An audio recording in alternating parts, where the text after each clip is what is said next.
Este es el Frente Intercontinental del FMLN y canal oficial de la militancia en el exterior, rompiendo el cerco mediático.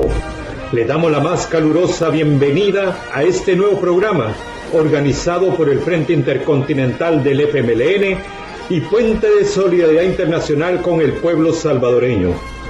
Enviamos un fraternal saludo a toda la militancia del FMLN en el exterior, así como al interior de nuestro querido país, a todos los colectivos del Frente Intercontinental del FMLN en El Salvador, Canadá, los Estados Unidos, Europa y Australia.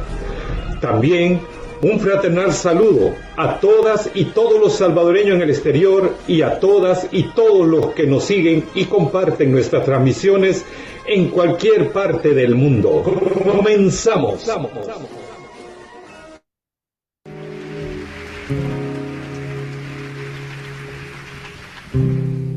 Con el respeto que todos ustedes nos merecen, el carbonero de Pancho Lara para ustedes.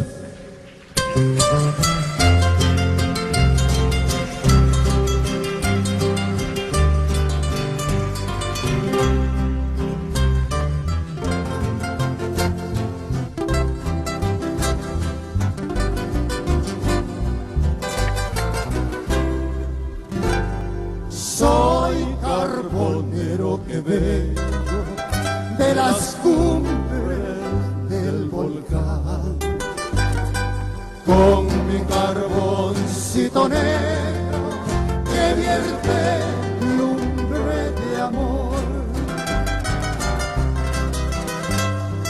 de las cumbres del Rosal, de otros pueblos del volcán. Bajo siempre solitario a venderle mi carbón.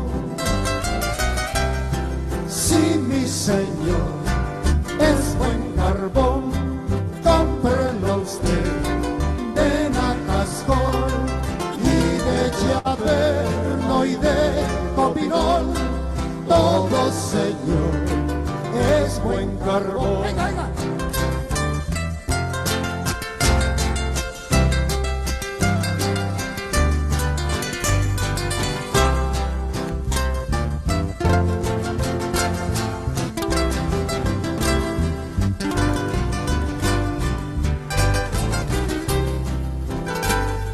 Cuando vengo por los montes con mi carga de carbón, vengo enredando horizontes en mi largo trajinar.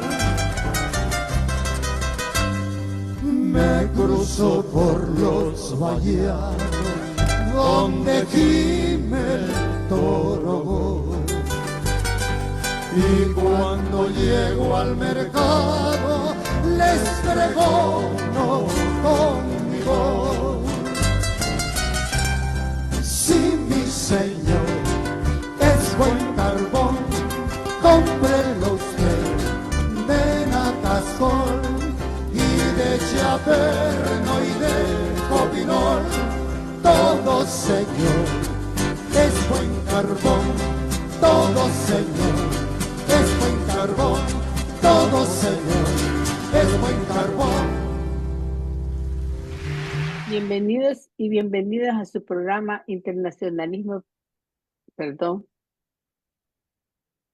Descubriendo tus raíces, organizado por el Frente Intercontinental del FMLN.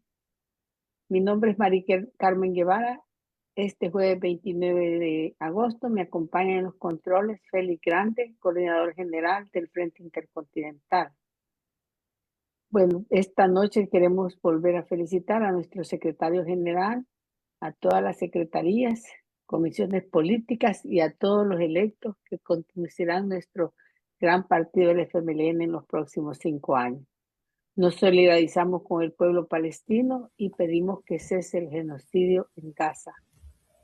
Nos solidarizamos con el pueblo cubano, exigimos exclusión de Cuba de la lista de estados patrocinadores del terrorismo. Exigimos a Estados Unidos que quite el bloqueo criminal contra Cuba. Y felicitamos al pueblo venezolano, pues después de sus elecciones el 28 de julio, lograron continuar con su revolución, aunque muchos de la derecha quisieron votarla, pero el pueblo y su voz y sus deseos triunfó. Felicidades nuevamente. Descubriendo tus raíces.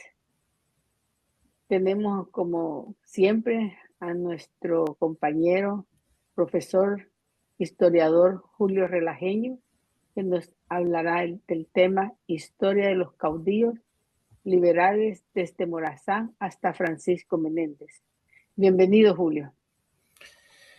Gracias, Mari Carmen. Un placer nuevamente estar con usted aportando este granito de arena para engrandecer el conocimiento de nuestra historia. Para comenzar, se preguntarán por qué colocamos la canción Las Cortadoras.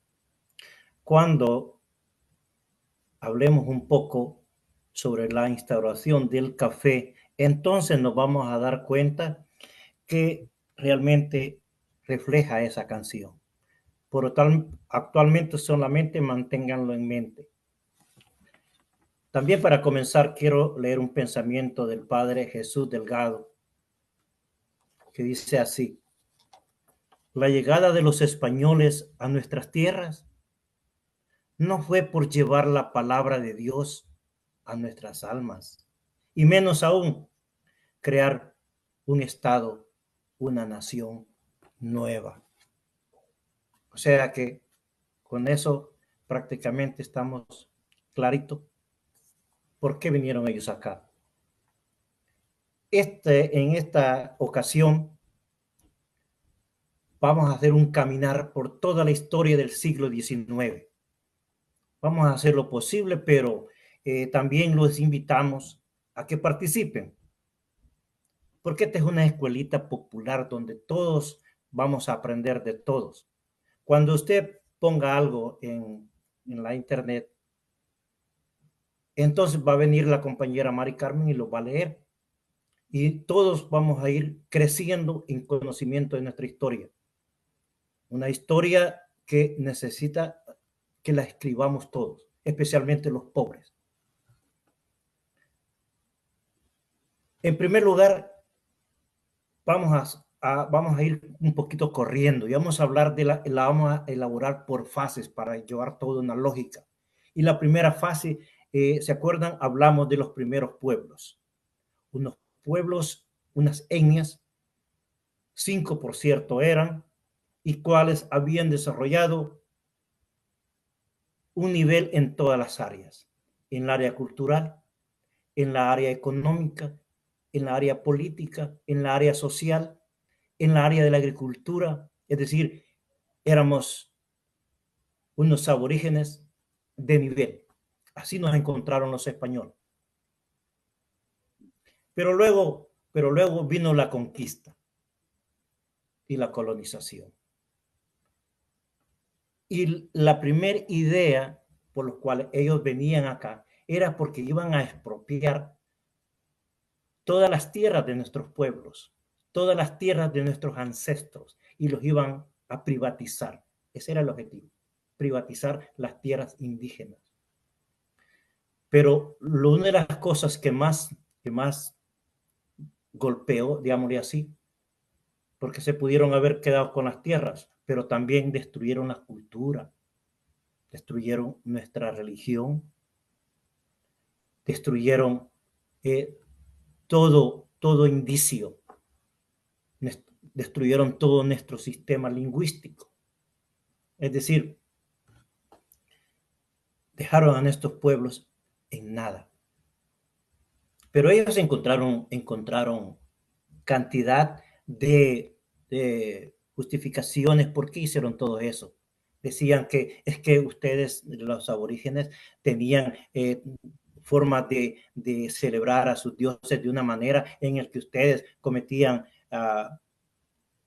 suicidios, etc.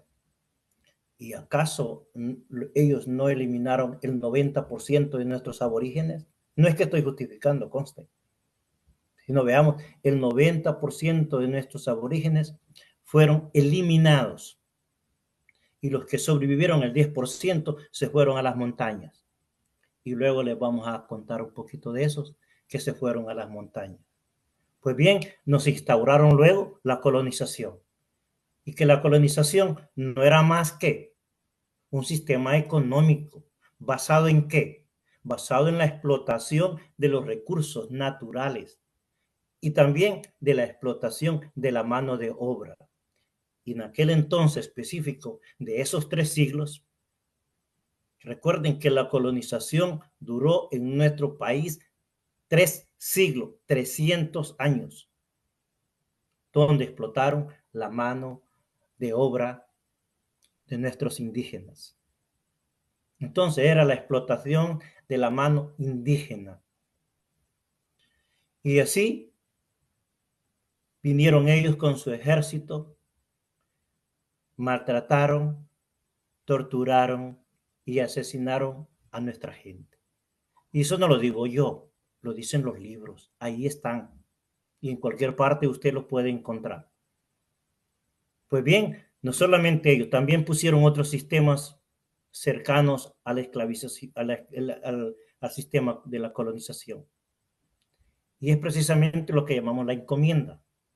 La encomienda también es un sistema económico, pero que sirve para controlar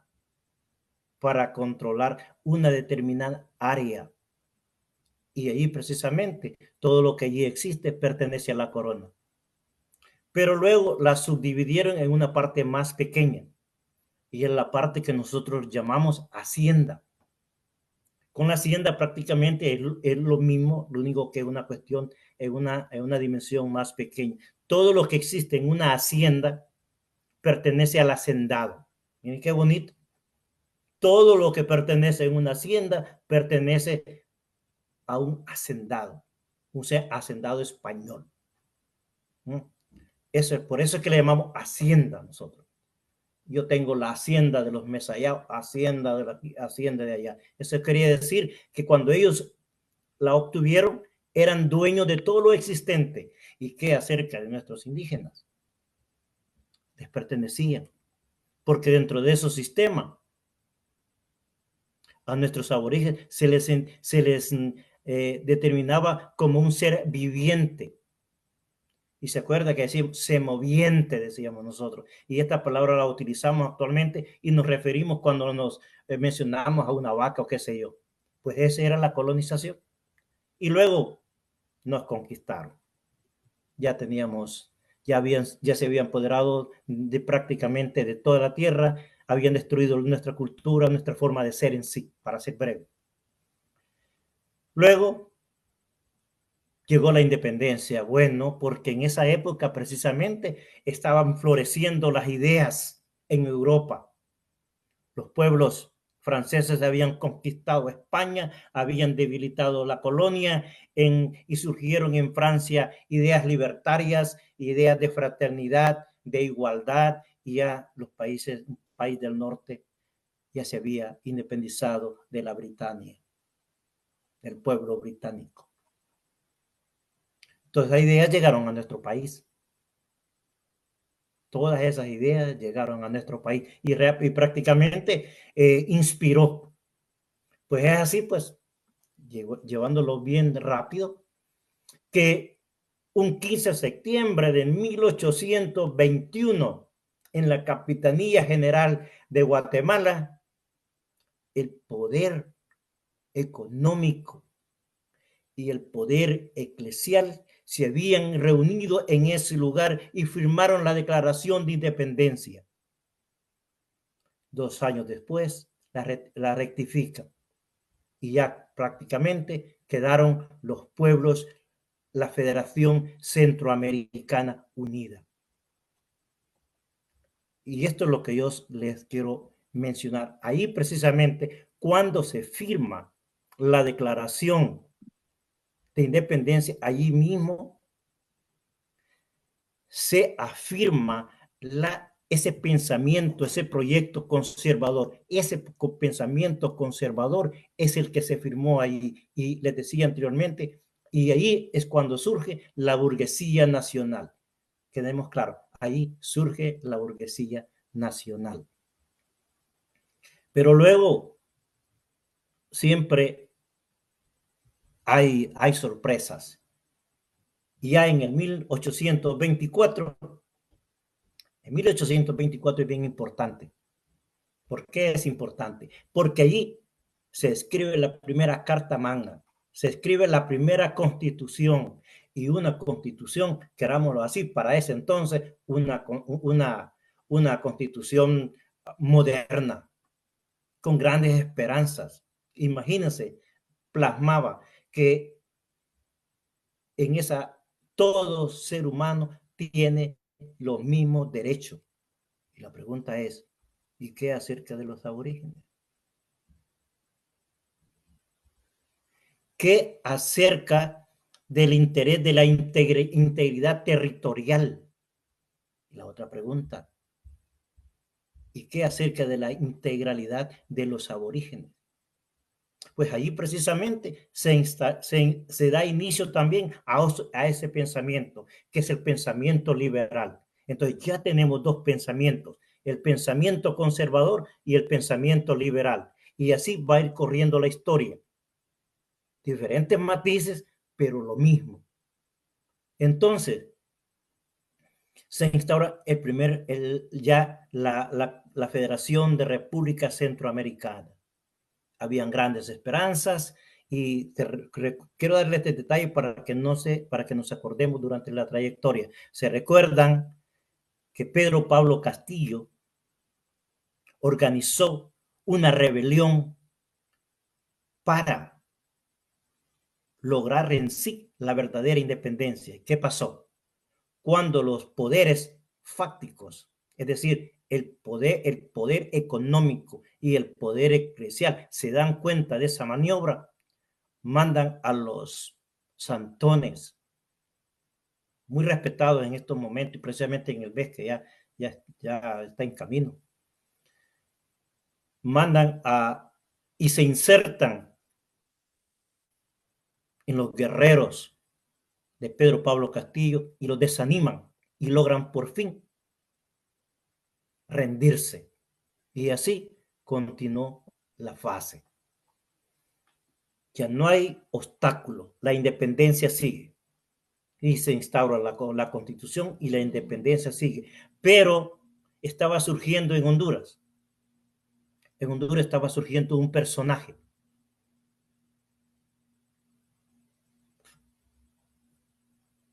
Francisco Morazán, un destacado líder político y militar, que en el año de 1827, en 1828, se introdujo en grandes campañas militares y salió triunfante. Se ganó el respeto de aquel entonces, de los poderes que estaban en aquel entonces, y dijeron, este va a ser nuestro futuro presidente. Y así fue. Francisco Morazán, en el año de 1830, queda como presidente de la República de Centroamérica, de la República Federal de Centroamérica. Pero todavía surge nuestra pregunta, ¿y quién fue Francisco Morazán? Ya sabemos que nació en Honduras en el año de 1792. En el año de 1792. O sea que nació precisamente durante la colonización en Tegucigalpa, Honduras. Otro detalle importante, porque estos detalles los vamos a ir conjugando en el transcurso, ojalá que nos dé el tiempo, es que los padres pertenecían a la nobleza hondureña y eran dueños de grandes extensiones de tierras y también de minas. No olvidemos ese detalle. Hijo de un importante comerciante hondureño.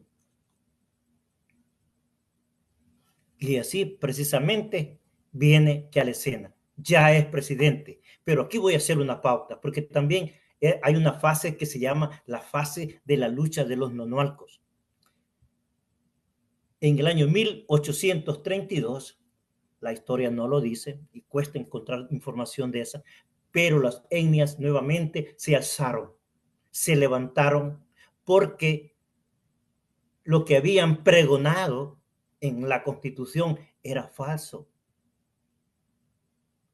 Lo que habían pregonado de un gobierno democrático representativo y que iban a usar unas políticas en las cuales se iba a respetar a nuestros aborígenes y que se iba a promover la equidad y la igualdad y la fraternidad y la libertad, etcétera.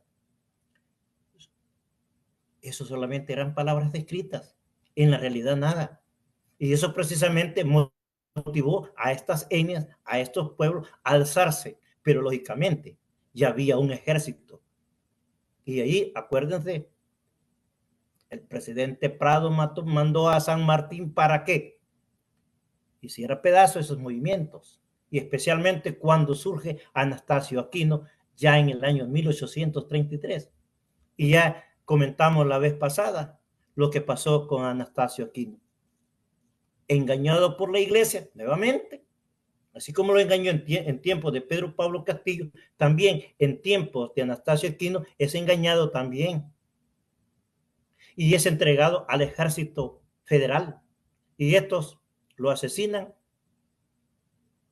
lo mutilan, le quitan la cabeza y la pasean por el pueblo como muestra, como queriendo mandar un mensaje: si tú te levantas como él, esto te va a pasar. Entonces, El Salvador entonces ya quedó libre, con luz verde para hacer lo que ellos quieran. Pues bien, en esa trayectoria ya parte lo que se llama el gobierno de Francisco Morazán. Parte el gobierno de Francisco Morazán, un gobierno liberal. Porque recuérdense que el liberalismo comienza en el año 1824 y él quiere fundar un gobierno liberal. Pero ¿cuáles son las características de este gobierno liberal? Las características de este gobierno liberal es que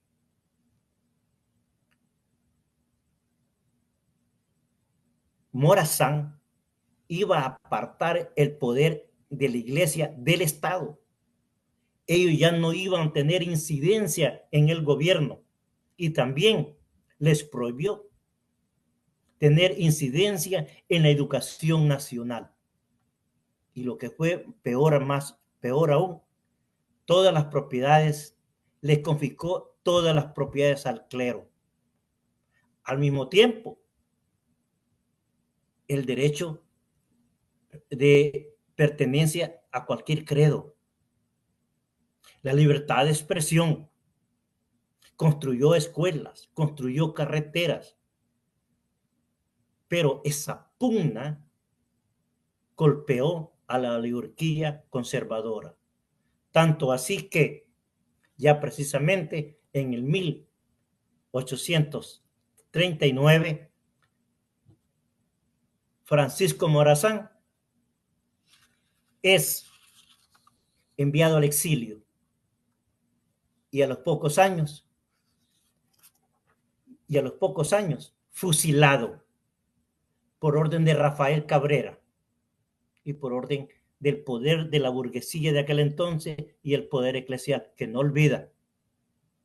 El poder eclesial ni el poder económico, una vez que no se ponen en contra de sus intereses, no olvida. Y exactamente, no olvidó. Fusilaron a Francisco Morazán.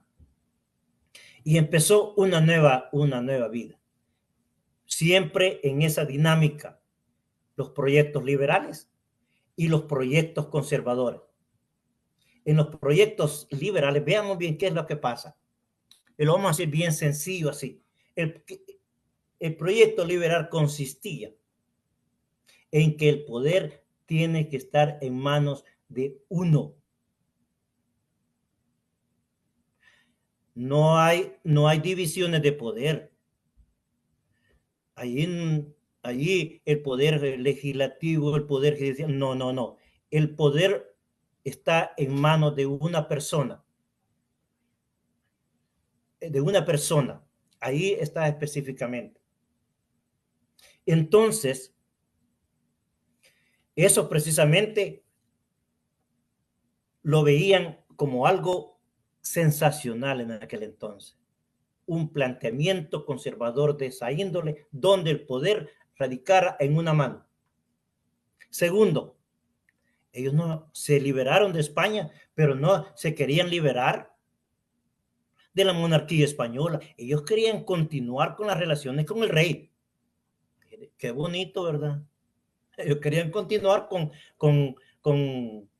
esa situación, con esa alianza. Y claro, y dentro de ellos, y que el poder eclesial estuviera en el centro, manejara la educación y en todos esos aspectos. Ese era el proyecto conservador, que si lo ven actualmente es por casualidad. Eso es por casualidad. Si lo ven y lo comparan actualmente, es pura casualidad. Recuérdense, poder conservador, una sola persona que ejerce el poder total. Y el poder liberal es lo contrario. El poder radica en varias instituciones. Es decir, el poder legislativo tiene un poder, el poder judicial tiene otro, el poder ejecutivo. Ahí lo comparte. Es la diferencia entre uno y el otro. Pero entonces, la burguesía nacional y el poder eclesial, eso les parecía algo inaudito, imposible. Y además, una de las grandes ideas era construir un ejército moldeado a los intereses de ellos. Así de sencillo. Pues bien, como les decía, el proyecto liberal surge precisamente cuando se escribe la Constitución del 1824. Eso es bien importante, porque ahí empieza el liberalismo. No comienza en El Salvador en otra fecha, pero si ustedes tienen otra información, adelante. Yo los invito a que escriban y que en cualquier situación de que alguien surja con un comentario ahí importante de mi historia, está abierto, porque esa es la idea, que todos aprendamos. Pues bien, el proyecto liberal da inicio con eso. Hay una cosa, en el proyecto liberal de aquel entonces también, ellos querían romper completamente con el régimen español. Ellos no tenían que ver, no querían nada relacionado a ellos, completamente afuera. Y que la iglesia no ocupara ningún cargo en el Estado, ni en el gobierno. Y como habíamos dicho, la libertad religiosa, la división de poderes, todo eso ya lo habíamos mencionado. Pues ese era en sí el proyecto liberal. Y se preocupaban, miren qué importante, ellos se preocupaban por la continuidad territorial, querían una Centroamérica unida, estaban preocupados por la integralidad territorial. Y siempre surge la pregunta, ¿y por qué no estaban preocupados por la integración de nuestros aborígenes al nuevo estado que ellos estaban formando? No, ahí no estaban nuestros aborígenes. Entonces, pasamos y que ya tenemos claro lo que son los proyectos conservadores y los proyectos liberales. Pues bien, surge el general Gerardo Barrios. Gerardo Barrios nace un 3 de octubre en el 1813. Allí nace él. Y a sus 15 años, él se incorpora al ejército de Morazán. Pero aquí les quiero mencionar una cuestión. ¿Quiénes eran los padres? La misma similitud que Morazán. Los padres pertenecían a la burguesía nacional y eran dueños de tierras. ¿No? Eran dueños de tierras. No producto del trabajo. son dueñas robadas a nuestros pueblos. Pero bien, liberales y que ya ven todo lo, y vamos a ver todo lo que hizo. Cosas maravillosas. Entonces, como les dije, era hijo de terratenientes acaudalados. Pero había una variante. El papá, que se llama José María Barrios, era de origen francés. Y Petrona Espinosa era de origen española. Los capitales ahí se habían unido. Interesante, interesante. Eran más ricos, porque los dos capitales franceses y españoles se habían unido y ya se tenía a ese nuevo ilustre, a la cual todavía en estos tiempos le rinden culto. Entonces era el general Gerardo Barrios Espinosa. Gerardo Barrios Espinosa. Y estaban bien interesados ellos en el trabajo de promover y de mejorar la producción agrícola. Y aquí les quiero dar un detalle. Ya en Alemania se había descubierto un nuevo sintético que iba a venir a sustituir al añil. Oh my God. Oh my God. Perdón. Se me haría una expresión en inglés. Entonces, ¿qué pasa? El precio del añil disminuye y eso empieza a preocupar a la oligarquía terrateniente de aquel entonces. Y genialmente se encuentra una nueva alternativa. No, hombre, ya que el añil no va a ser realmente un elemento interesante, tenemos que poner otro nuevo cultivo. Y entonces tenemos el café. Y el café vino a sustituir al añil. Y la economía de El Salvador sigue en pie. Entonces, aquí se da un detalle. Y qué importante. Recuérdense que Francisco Gerardo Barrio fue un soldado de Morazán, con sus mismos principios liberal. Pero en el 1846 se da un fenómeno en El Salvador y se da una crisis, porque las fuerzas militares de entonces derrocan a un gobierno derechista de apellido Dueñas. Qué interesante. Y les había dicho también que este tipo había nacido en un lugar que se llama, en San Miguel, que se llama Cacahuatique. Así dicen los libros, que él nació en un lugar que se llama Cacahuatique. Por ahí he escuchado que es Ciudad Barrio, creo yo. Pero tal vez no estoy seguro, tal vez si alguien por ahí nos puede aclarar eso. Porque también quitaron el nombre Cacahuatique, que era un nombre indígena, y pusieron la ciudad Barrios, los cuales son, me imagino, los habitantes de ese lugar muy orgullosos, porque tienen el nombre de ese ilustre, que es el general Gerardo Barrio. Y como les decía, él cultivó el café, el individuo que dio por inicio el café en El Salvador, pero estuvo gobernando por un periodo muy corto y se fue precisamente para Europa y aprendió otras cosas más allá y regresó a El Salvador. Y ya en el año 1859, miren qué interesante, nuevamente en el año 1859, se convierte en el presidente de la República. Y vean, en ese periodo del 59 al 63, hubo una gran florescencia de ideas y de acciones también que podríamos aplaudir. Como por ejemplo, durante ese gobierno, característica única, puso al poder eclesial a un lado. No, ustedes ya no van a estar en la educación. No, ustedes ya no van a estar en el gobierno. No, ustedes ya no van a estar en el Estado. Eso no fue agradable para el poder eclesial, ni tampoco para el poder conservador. Entonces, qué interesante, vayamos analizándolo. Ahí se ven dos situaciones. Dos situaciones.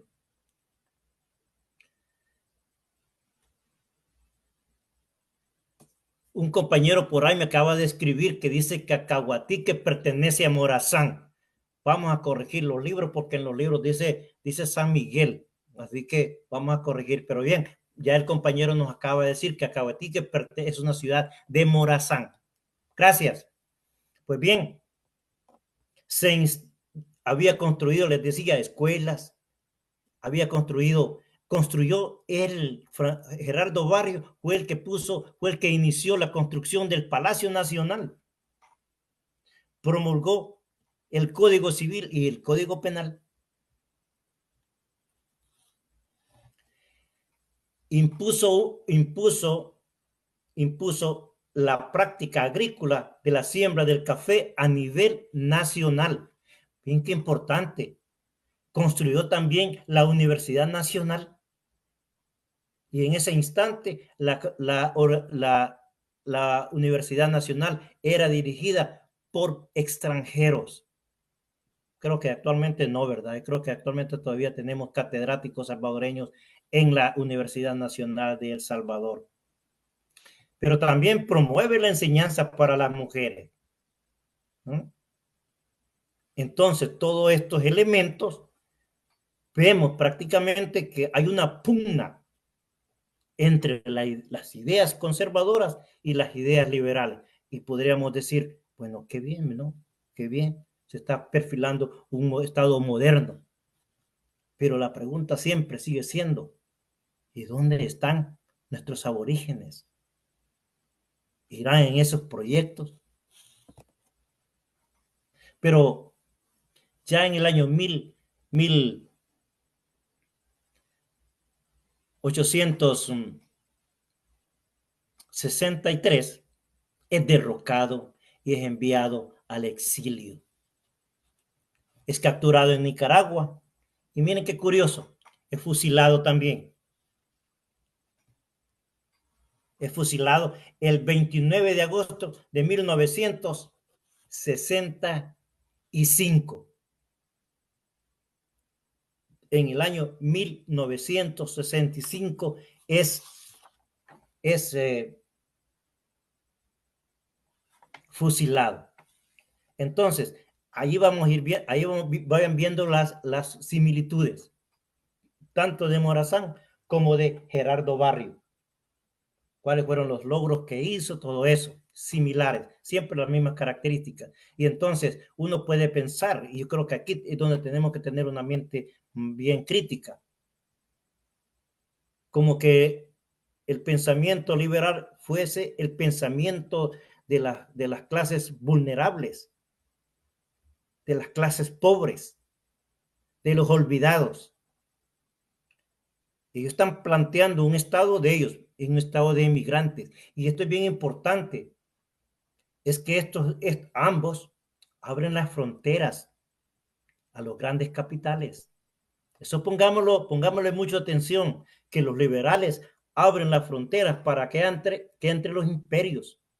Y saben, uno de los imperios que se introdujo de lleno fue el imperio británico, y puso su base en Belice, y puso su base, y le decían la Honduras británica, decían. Así llamaba, la Honduras británica, y estaba Belice ahí. Y saben que ellos le pusieron al gobierno de Morazán un embargo naval. Es decir, que empobrecieron a la burguesía liberal. O sea que, ¿y qué es lo que querían ellos? Recuerden que el proyecto liberal era un proyecto de unidad, de unión era un proyecto de libertad. Y recordemos que nuestra bandera, Dios, unión, libertad, viene de ahí. Viene de ahí. Pero los ingleses que querían era que nos parcializáramos en pequeñas parcelas. Y cabal lo lograron. Nos dividieron y somos 5 parcelas actualmente. No sé, Mari Carmen, si tiene algunos comentarios. Tengo algunos saludos que me gustaría leérselos. Adelante, Mari Carmen. Ricardo Mejía, un fraternal y combativo saludo. Buenas noches para el presentador y para su invitada. Ricardo Mejía, esos libros de historia se encontraban en la antigua biblioteca. Hoy en la nueva en la nueva dicen que es la biblioteca la biblioteca parece más centro comercial de hamburguesas. Bueno, el compañero Rodrigo nos manda un saludo al Frente Intercontinental y dice que la lucha continúa. Y cuando usted habló de la bandera que dice Dios, unión y libertad, dije, me gusta más mi bandera que dice Frente Farabundo Martí para la Liberación Nacional. Sí, un día vamos a tener esa liberación. Adelante, compañero. Yo nuevamente invito a que participemos en estos programas, porque es algo popular que aquí vamos aprendiendo, y colectivamente es como se aprende. Aquí nadie viene a enseñar, todos aprendemos de todos, y esa es la verdad, y es lo que tenemos que tener siempre en mente, que nadie aprende solo, todos aprendemos en comunidad. Compañero, disculpe que le interrumpa, pero por equivocación pusimos El Carbonero y no la canción de Las Cortadoras. Cuando usted quiera la podemos poner para que la escuchen. Claro, puede ir ya si guste, Mari Carmen. Adelante, Mari Carmen. Ok, gracias.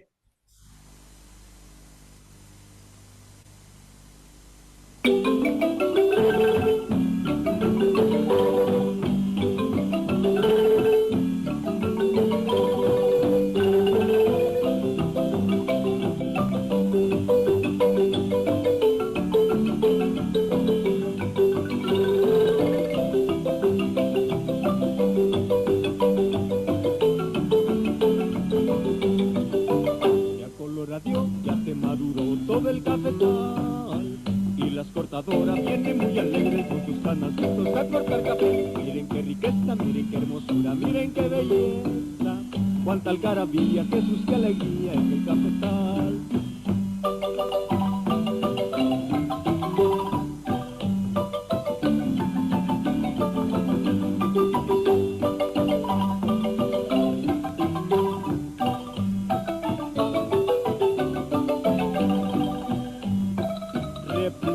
Los delantales, las cortadoras cantando, desprendiendo de las ramas lindos brilles de ricos mieles. Se escuchan tristes canciones resonantes carcajadas, y a veces hasta oraciones preludian las sufridas.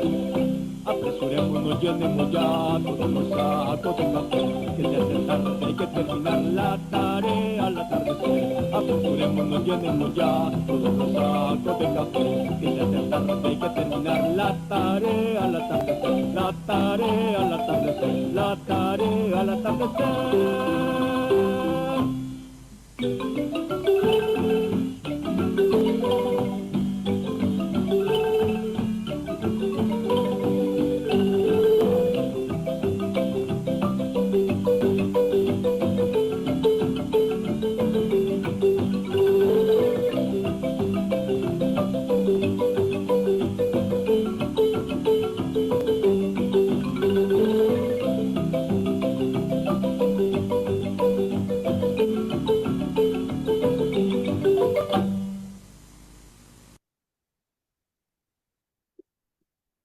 Bueno, gracias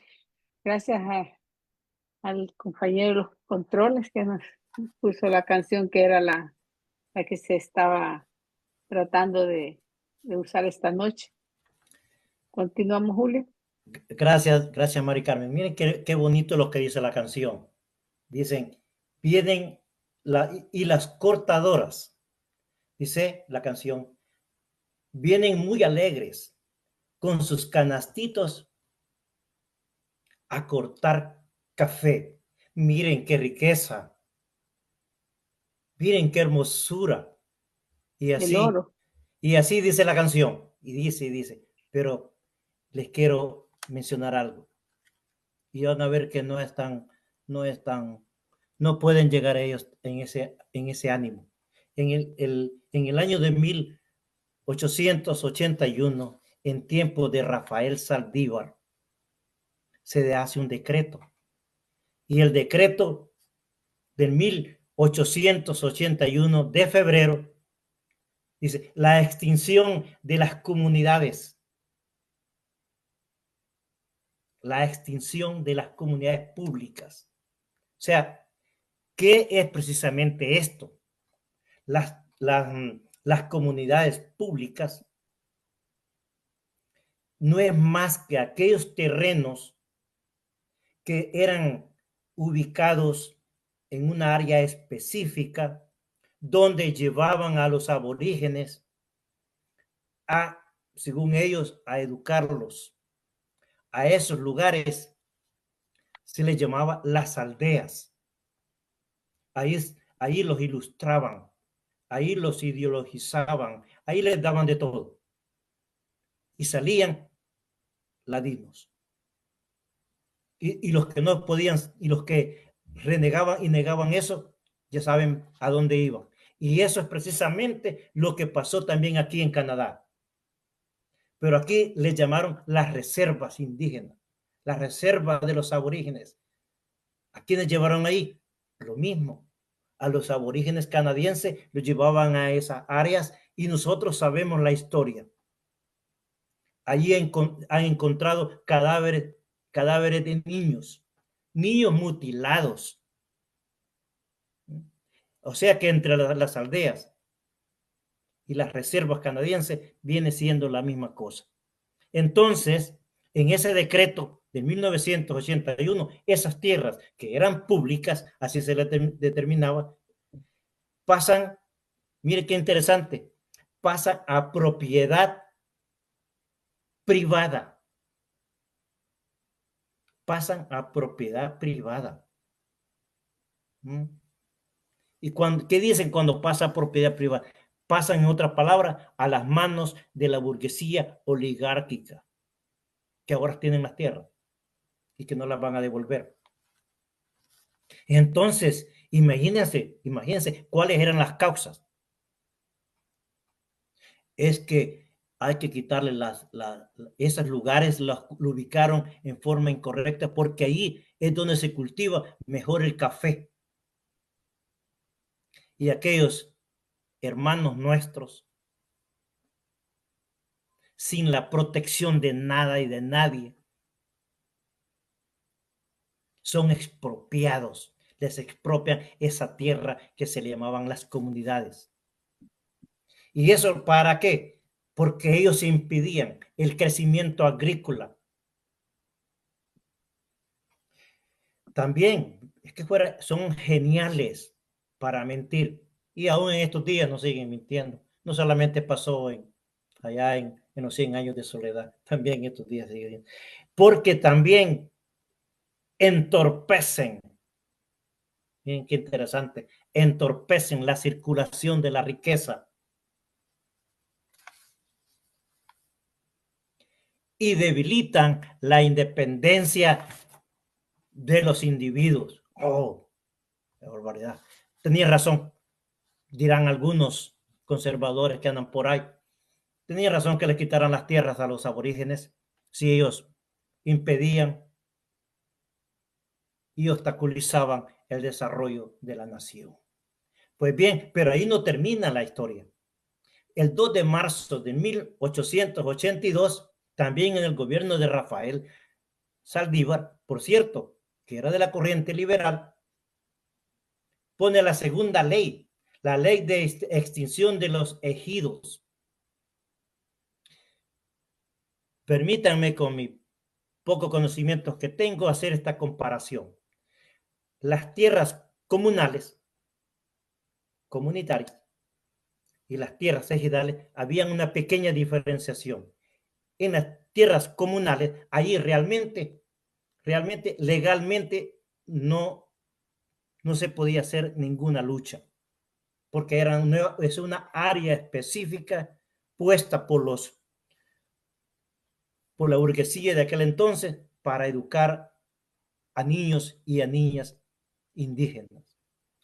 En cambio, las tierras ejidales eran tierras que eran prácticamente de propiedad, por pertenencia, porque allí habían vivido de generaciones en generaciones. A eso le llamamos las tierras ejidales.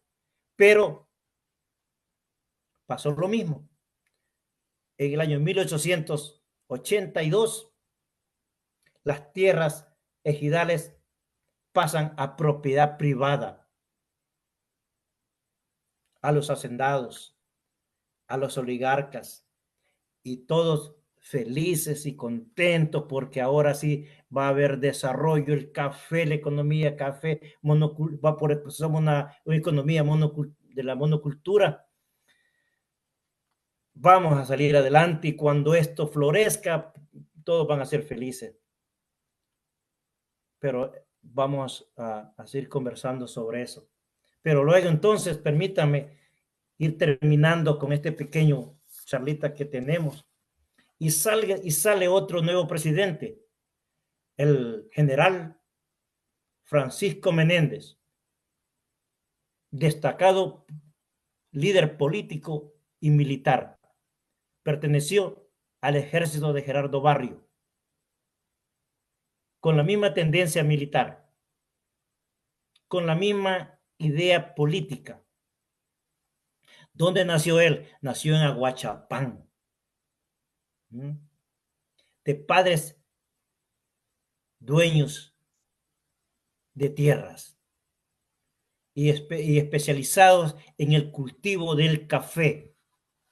Qué interesante, todos tienen la misma característica.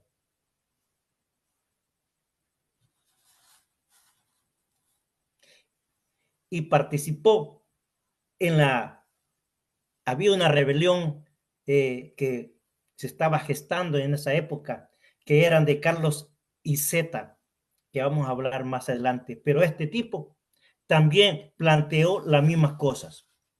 La lucha en contra del clero no permitió que se estableciera un estado donde el clero tuviera como función educar al pueblo.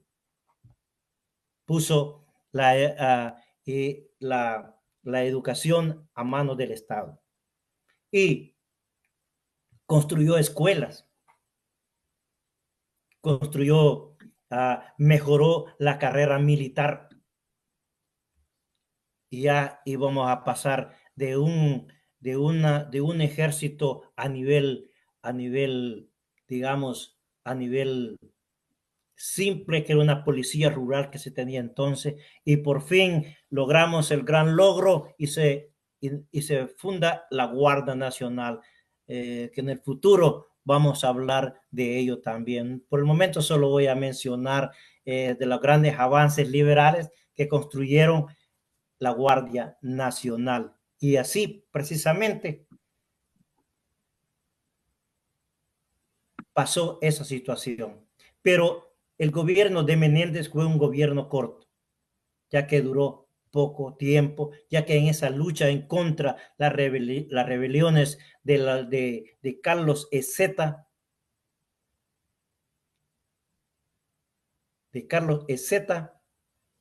él muere ahí. Y así, paulatinamente, y ahora quiero hacer la canción nuevamente, para que vean. ¿Creen Antes ustedes? de la canción, compañero, ¿le gustaría que leyera algunos mensajes? Adelante, por favor. Bueno, José, por falta de eh, el- la, la nueva biblioteca es un motel. Y usted dice, por falta de conocer todo es que hoy somos y hace natural ver la acumulación de riquezas que poseen los burgueses. Se desconoce que todo eso, lo que tiene gracias al robo, lo que tienen gracias al robo y al saqueo.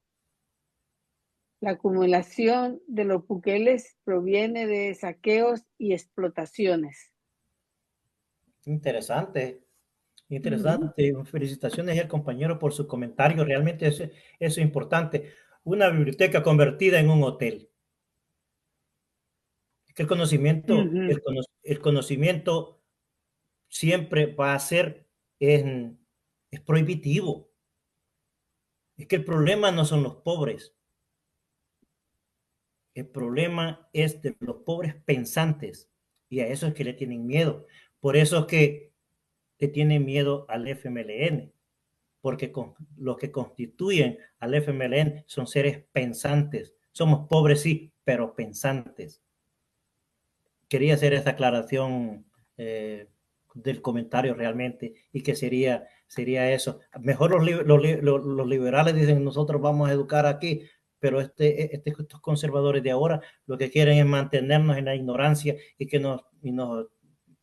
de aquí para allá nos pasemos nuestras vidas en ese conflicto entre hermanos salvadoreños. Pues bien, ahora aquí pasamos a una parte bien importante,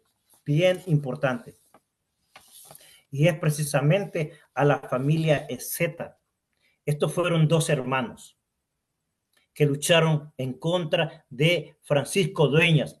Conste, me había olvidado el nombre Francisco Dueñas, porque estaba Francisco Morazán, Francisco Menéndez, todo eso a lo mejor, pero también Francisco Dueñas fue uno de los presidentes conservadores de aquel entonces. Surgió prácticamente esta familia de los Ezetas, siempre en la misma característica, siempre con la misma situación. Pero estos habían nacido en San Salvador, y Carlos, que fue el presidente, nació en el año de 1852. Allí nació él, y se formó militarmente con los ejércitos, tanto de Gerardo Barrios como de Francisco Menéndez. Y todavía él veía situaciones de injusticia en el campo. Miren, esto es importante lo que pasa con esta familia Ezeta, que se rebelan prácticamente contra el mismo Partido Liberal. Y aquí hay un fenómeno, y el fenómeno aquí es que cuando ellos se encuentran amenazados, se unen. Y saben lo importante, y con esto que vamos a terminar la charla, es que aquí los liberales se unen y se van en contra de otros liberales. O sea, miren qué fenómeno. Los liberales que han luchado toda la historia por sus sueños en contra de los conservadores, y esa lucha mutua, esa pugna mutua, se ven amenazados por otros liberales, los ezetias, que eran dirigidos por otro militar, otro líder político que nació en San Salvador en el año de 1852. Ellos se unen y quieren derrotar a los ezetas, pero por cosas del destino, ellos triunfan, y en el año de 1890 gobiernan de 1890 a 1894. Qué interesante es la historia. ¿Y qué pasaba con ellos? Lo mismo, o sea, siempre tienen la misma característica, no cambian, porque ellos son liberales. Lo único que ellos veían, que a nuestros trabajadores en esas fincas de café, donde ellos llegaban con esas canzoncitas tan bonitas, ¿verdad? Y vienen las cortadoras, y vienen muy alegres con sus canastillos a cortar café. No, realmente les daban un trato miserable. Lo veían como animales. ¿Mm? Y les daban un salario que ustedes no se imaginan. Los Ezetias dijeron, nosotros vamos a luchar para que esa gente que trabaja en el campo le vamos a aumentar el salario de 50 centavos y lo vamos a aumentar. Miren qué precio más bonito, a unos 50. Y no solamente eso, no les daban de comer antes. Miren qué tristeza. Pero siempre me gusta la canción. Si ustedes, mire qué riqueza, mire qué hermosura, mire qué belleza.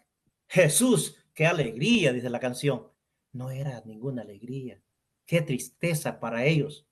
Al ver aquellas tierras que ellos habitaban, ahora tenían ellos que ir a trabajar. Pues bien, no les daban de comer. Y esta dictadura, porque así le llamaban la dictadura de los Ezetias, que eran militares, no tenían su gobierno en San Salvador, sino que tenían un gobierno en Santana.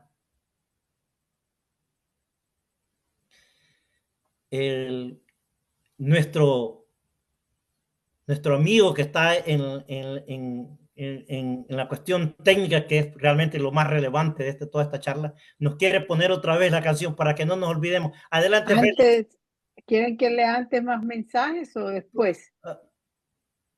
Los mensajes son más importantes. Lea los mensajes.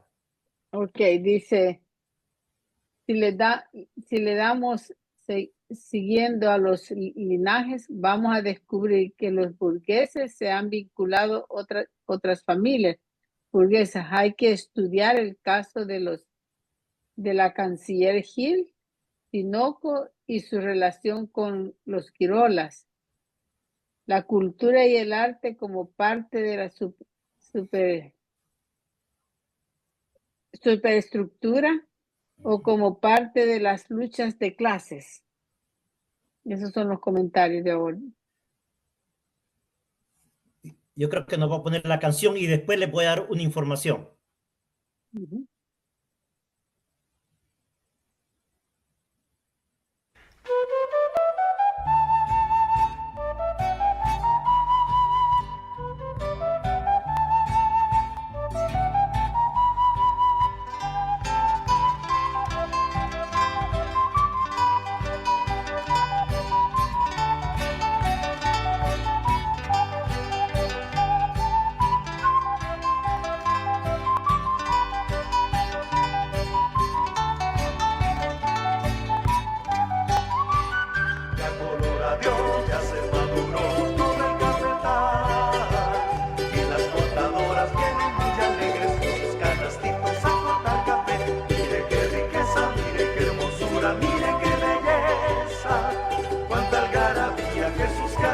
Dentro del cafetal, ya coloradio, ya se maduró todo el cafetal, y las cortadoras vienen muy alegres con sus canastitos a cortar café. Mire qué riqueza, mire qué hermosura, mire qué belleza, cuánta algarabía, Jesús, qué alegría dentro del cafetal. Repletos los delantares, las cortadoras van caminando, desprendiendo de las ramas lindos rubíes de ricas mieles. Apresurémonos, llenemos ya todos los sacos de café, que se hace tarde y hay que terminar la tarea al atardecer.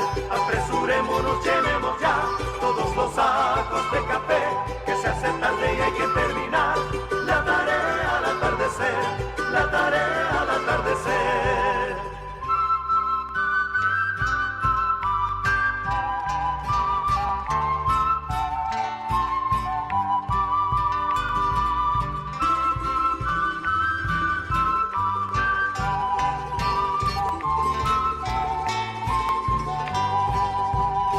Apresurémonos, llenemos ya todos los sacos de café, que se hace tarde y hay que terminar la tarea al atardecer. Apresurémonos, llenemos ya todos los sacos de café, que se hace tarde y hay que terminar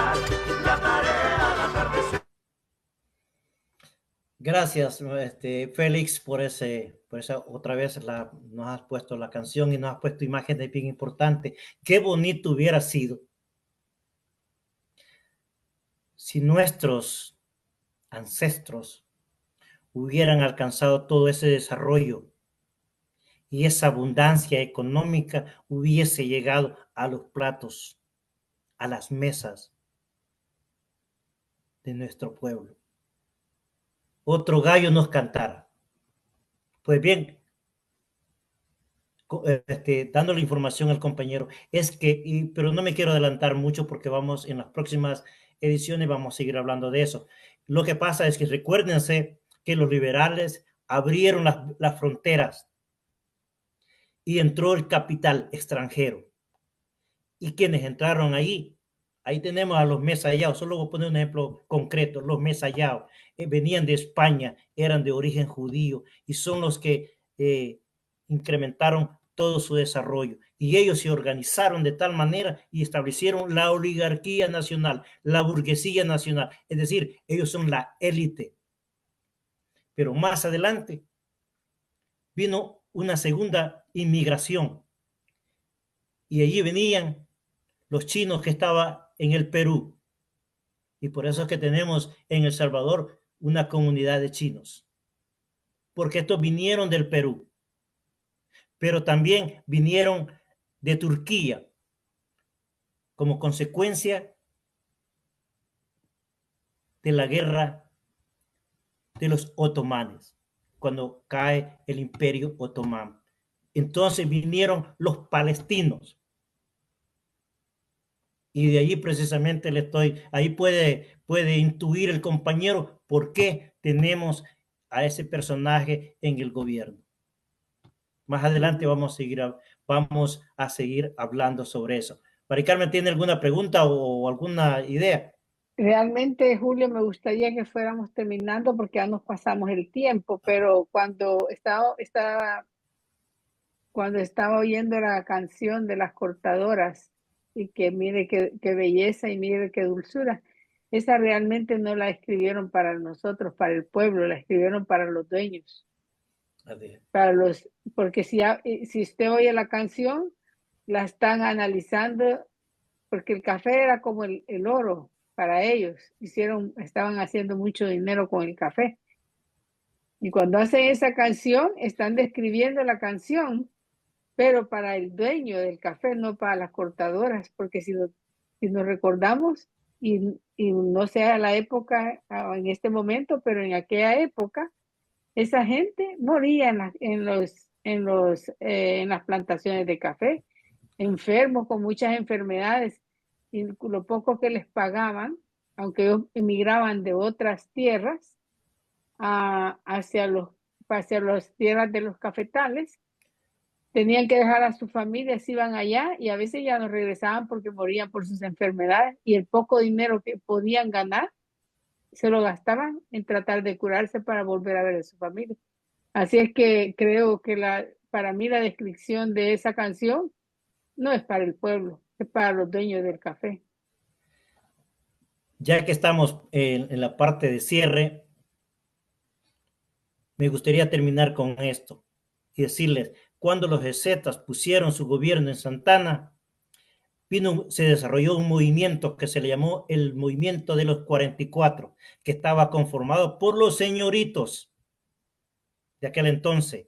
Y estos señoritos se armaron con el ejército de Guatemala y de otras partes y derrotaron a la dictadura de los jesetas, que querían un mejor salario, que querían comida para los trabajadores,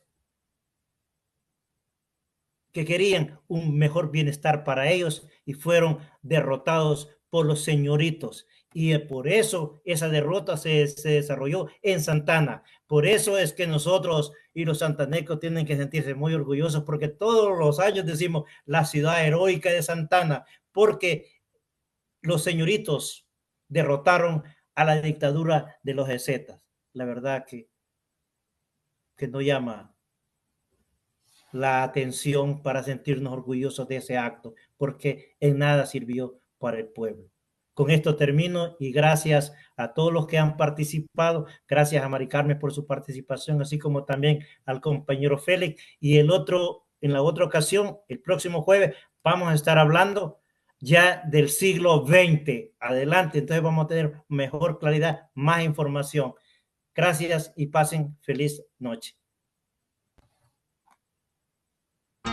Agradecemos a nombre del Frente Intercontinental del FMLN y canal oficial de la militancia en el exterior, los que se conectaron para transmitir y a las personas que siguieron la transmisión en vivo, compartieron. Nos despedimos, no sin antes invitar a toda la militancia en el exterior a unirse a este nuevo esfuerzo y agradecer a la solidaridad internacional por el apoyo que nos han dado. Dando en nuestras luchas por nuestra liberación, por la paz y la democracia en El Salvador. La lucha continúa. Unidos venceremos. No más persecución política en El Salvador. Libertad para las y los presos políticos. Dictaduras nunca más. Proletarios de todos los países unidos. ¡Viva el FMLN! Juntos tú y yo Romperemos el cerco mediático.